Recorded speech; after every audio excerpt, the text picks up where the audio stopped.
저승에서 돌아온 공주 마이너스 염라대왕이 들려준 충격적 비밀. 사흘 뒤 저승으로 오라 하시더이다. 갑자기 찾아온 저승사자의 말에 혼비백산한 여인. 염라대왕의 법정에 선 그녀에게 전해진 충격적 비밀은 무엇일까요? 조선 왕실을 뒤흔든 음모와 저승에서 돌아온 여인의 놀라운 운명. 당신이 알던 죽음의 의미가 완전히 바뀌는 이야기 지금 바로 시작합니다. 죽음 너머의 세계에서 전해진 메시지를 함께 들어보세요. 조선 한양, 갑작스러운 죽음을 맞이한 평범한 민가의 여인. 한양 도성 외곽, 초가지붕 사이로 피어오르는 연기가 가을 하늘에 희미하게 녹아들었습니다. 숙종 5년 가을의 끝자락에 서 있던 날이었습니다. 춘섬은 마당에 널어둔 빨래를 거두고 있었습니다.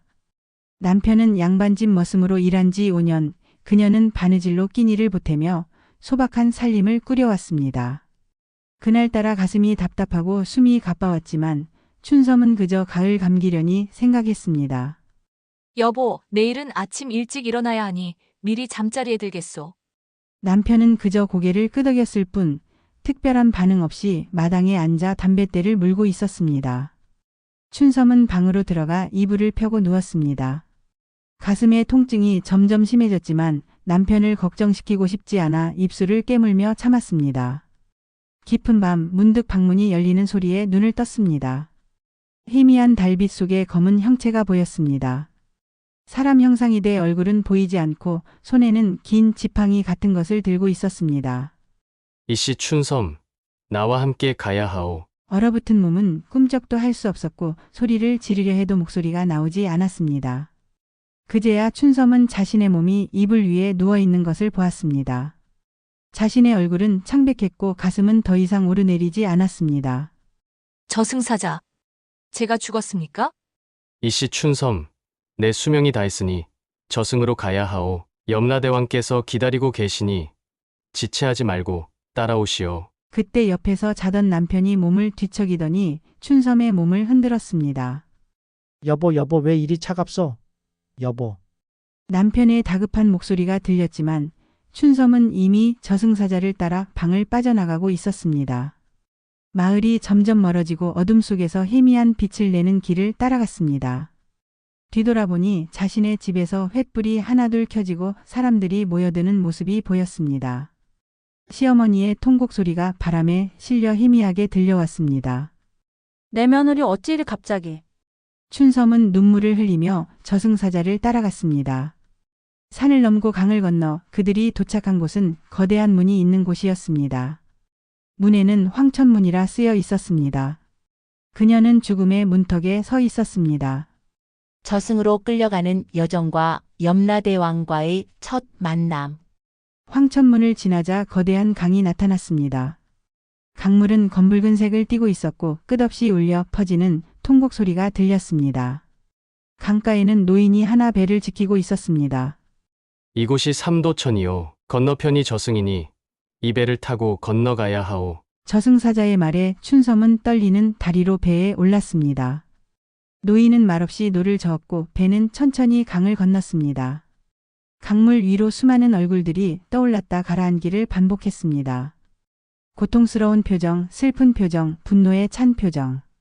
모두 현세의 미련을 남긴 영혼들이었습니다. 저들은 누구입니까?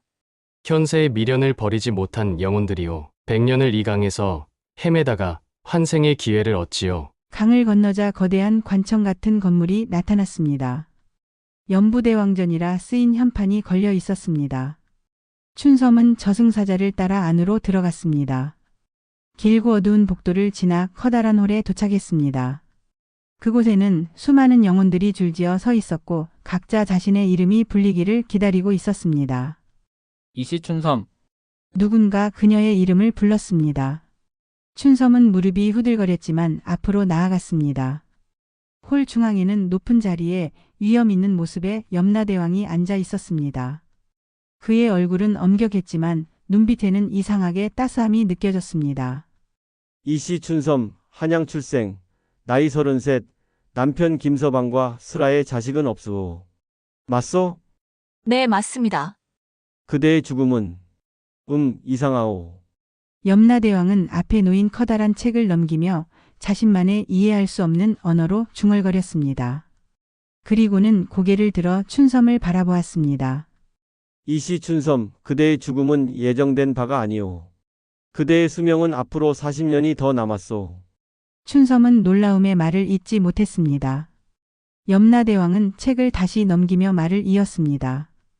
그런데 이상하게도 누군가 그대의 명주를 끊었소. 현세에서 그대를 일부러 죽음으로 이끈 자가 있다는 말이오. 춘섬은 혼란스러웠습니다. 자신이 누구에게 그런 원한을 살 만한 일을 했던가.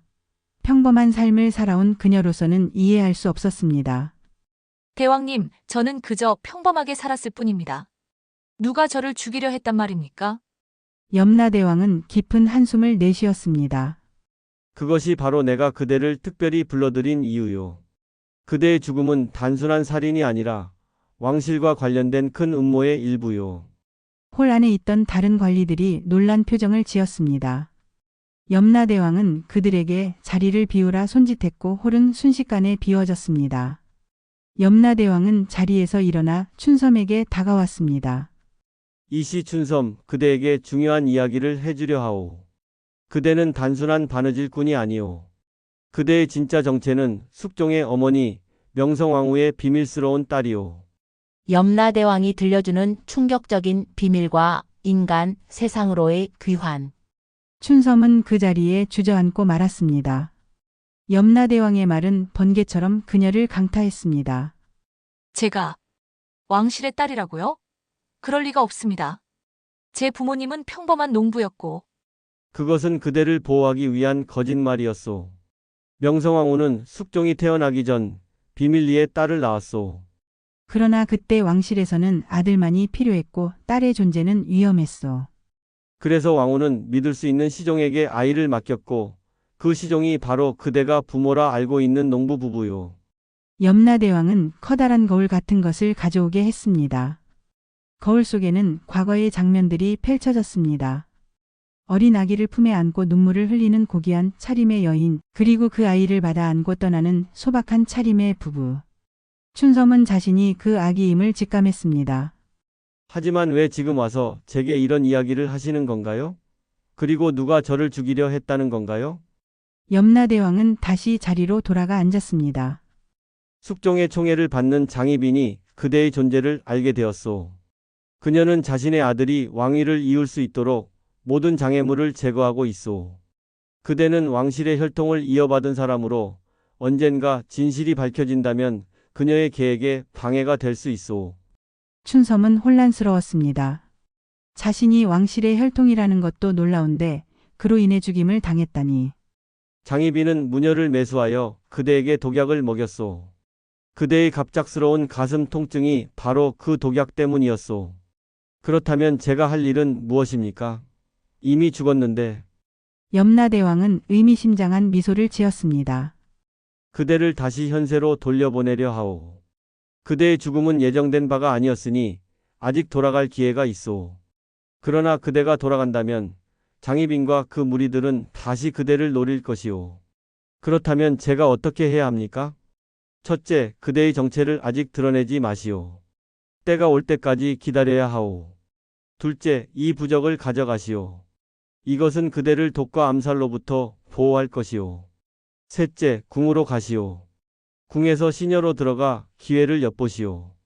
염라대왕은 그녀에게 작은 비단 주머니를 건넸습니다.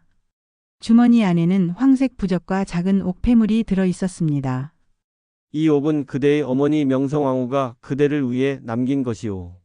때가 되면 이것이 그대의 정체를 증명할 증거가 될 것이오. 춘섬은 떨리는 손으로 주머니를 받았습니다. 하지만 제가 죽은 지 얼마나 지났습니까? 제 시신은 현세에서는 아직 반나절도 지나지 않았소. 그대의 영혼이 떠난 지 몇 시즌에 불과하오.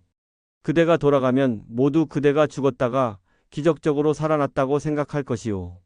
염라대왕은 자리에서 일어나 춘섬의 어깨에 손을 얹었습니다. 가시오, 이씨 춘섬. 아니, 이제부터는 월하라고 불리우시오. 그것이 그대의 본래 이름이오. 그리고 기억하시오. 그대의 사명은 진실을 밝히고 왕실의 어둠을 걷어내는 것이오. 그대만이 할 수 있는 일이오. 염라대왕의 손이 그녀의 이마를 짚는 순간 강렬한 빛이 그녀를 감쌌습니다.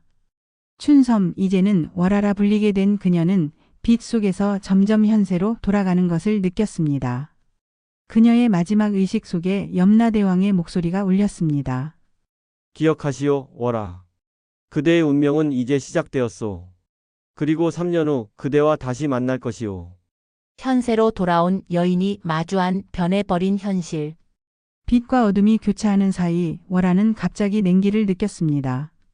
숨이 턱 막히고 온몸이 쥐어짜는 듯한 고통이 밀려왔습니다. 눈을 떴을 때 그녀는 자신의 시신이 놓인 방 안에 있었습니다. 수의를 입혀놓은 자신의 몸 옆에는 초상을 치를 준비를 하는 사람들이 분주히 움직이고 있었습니다. 남편. 희미한 목소리가 그녀의 입에서 새어나왔습니다. 방 안에 있던 사람들이 일제히 놀라 뒤를 돌아보았습니다. 남편 김서방이 눈을 크게 뜨고 그녀를 바라보았습니다. 여보, 살아있어. 정신이 드어. 김서방은 벌벌 떨리는 손으로 월하의 팔을 만졌습니다. 차갑던 몸에 온기가 돌기 시작하자 방 안은 혼란으로 가득 찼습니다. 귀신이다. 귀신이 들었다.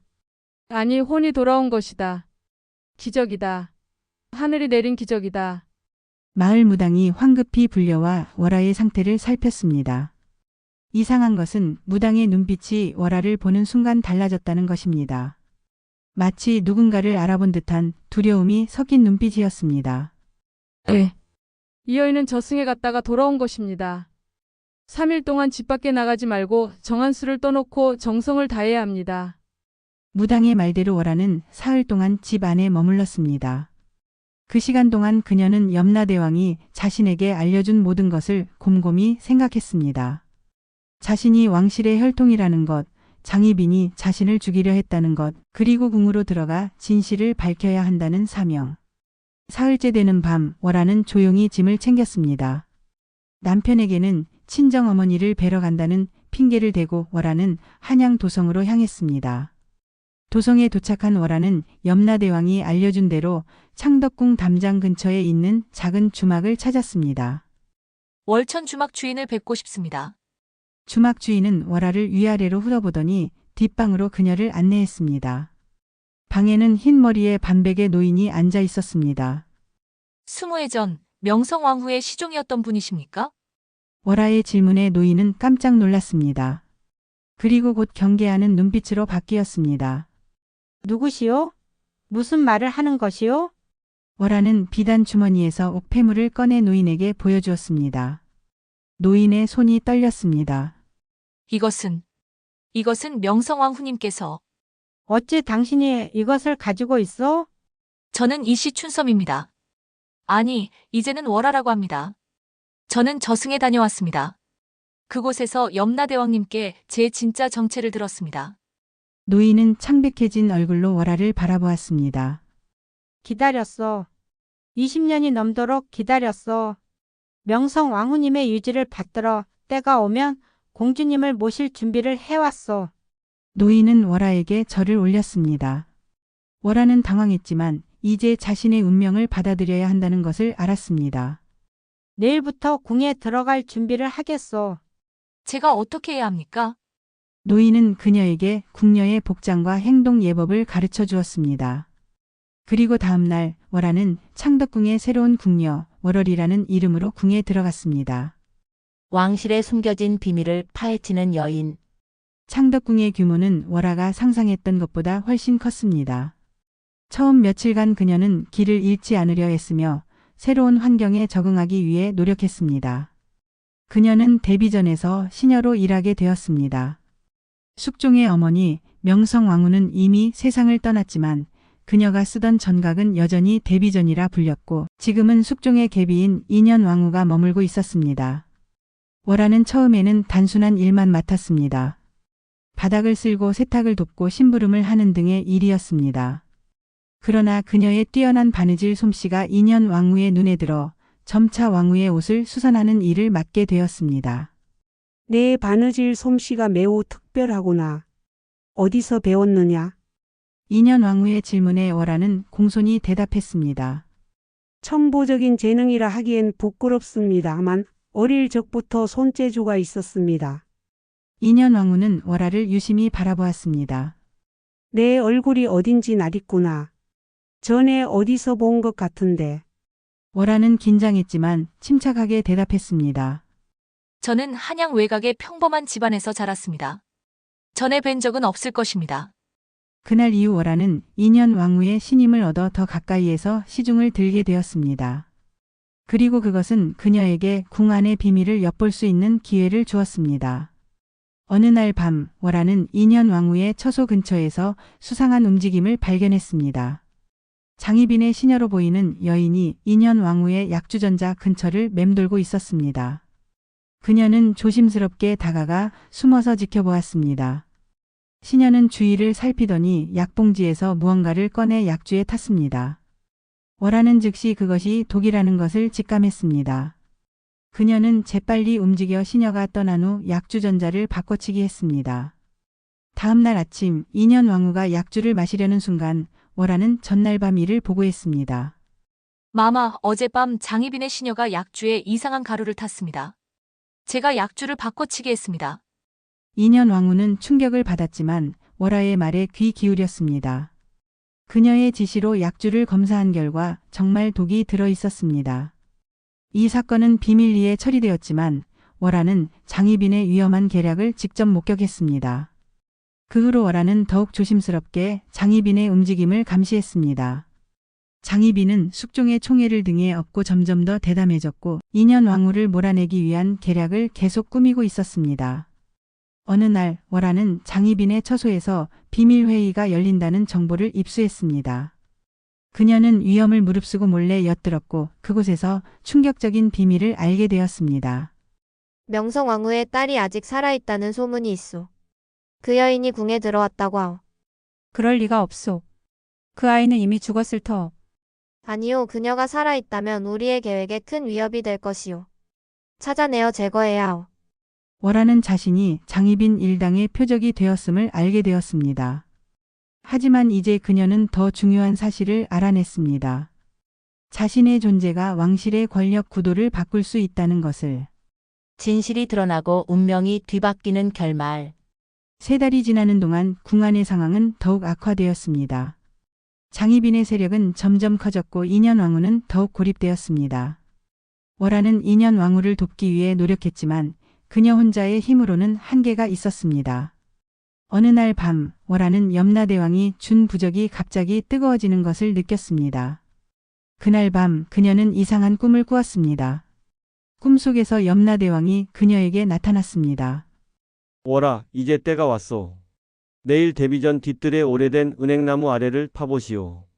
그곳에 명성왕후가 당신에게 남긴 비밀이 있소. 다음 날 월화는 기회를 엿보다가 한밤중에 데뷔전 뒤뜰로 가서 은행나무 아래를 팠습니다. 그곳에서 그녀는 작은 비단 주머니를 발견했습니다. 주머니 안에는 옥패와 함께 편지가 들어 있었습니다. 내 사랑하는 딸아, 이 글을 읽는다면 너는 이미 내 정체를 알았을 것이다. 나는 너를 지키기 위해 너를 내 곁에서 떠나보내야 했다. 하지만 언젠가 내가 궁에 돌아올 날을 대비해 이 증거를 남겨둔다. 이 옥패는 대비와 왕만이 가질 수 있는 것으로 내가 왕실의 핏줄임을 증명한다. 그리고 이 편지와 함께 있는 문서는 내가 내 친딸임을 증명하는 혈서다. 부디 이것들을 현명하게 사용하여 내 운명을 개척하길 바란다. 마이너스 내 어머니 명성왕후가.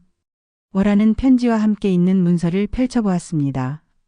그것은 명성왕후가 자신의 피로 쓴 혈서였고 월화의 출생과 신분을 증명하는 내용이었습니다. 이 증거를 손에 쥔 월화는 고민했습니다.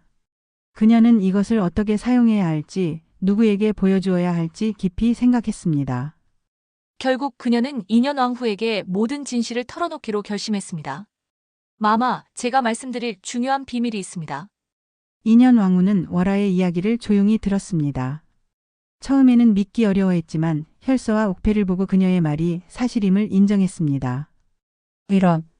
이런 일이. 그대가 명성대비의 딸이라니. 이 사실을 숙종께 알려야겠소. 그러나 그 순간 장희빈의 시녀들이 들이닥쳤습니다. 그들은 월화와 인현 왕후의 대화를 엿듣고 있었던 것입니다. 체포하라.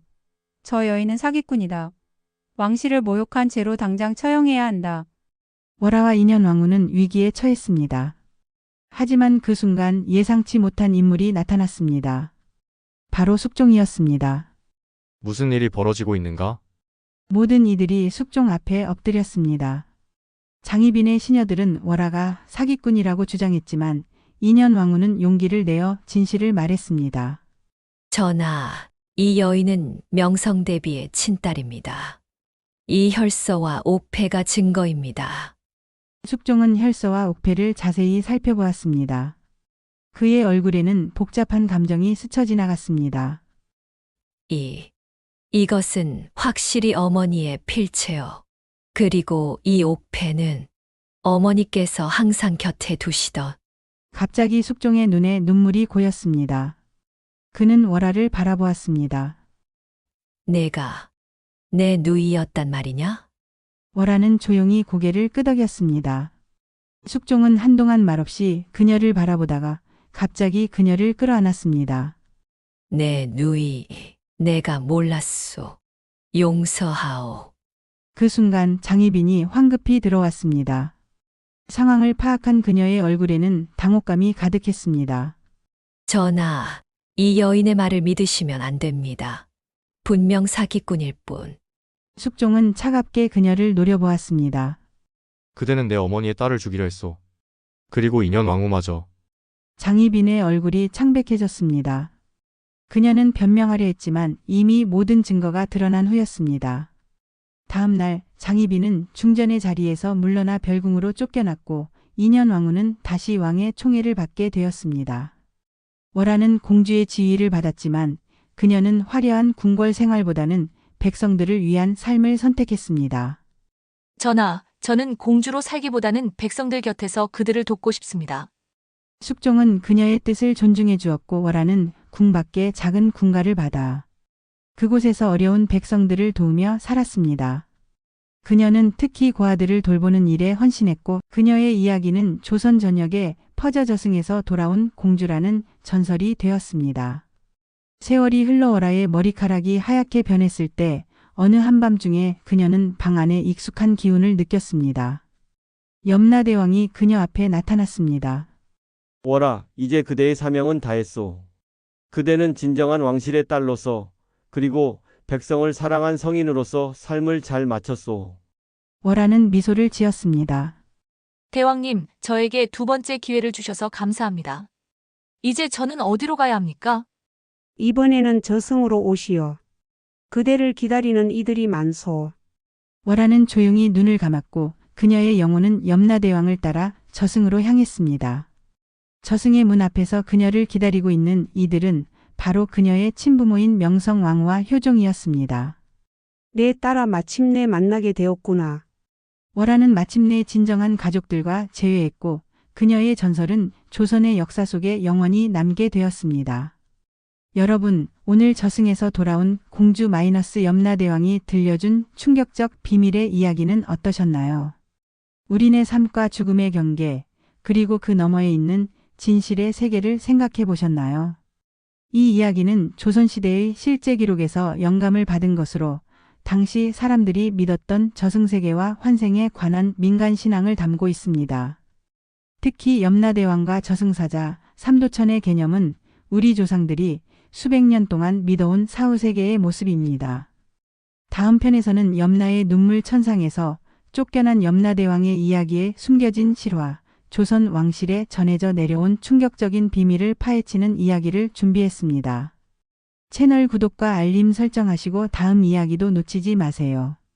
여러분의 댓글에서 다음에 듣고 싶은 조선시대 전설이나 야담이 있다면 자유롭게 남겨주세요. 감사합니다.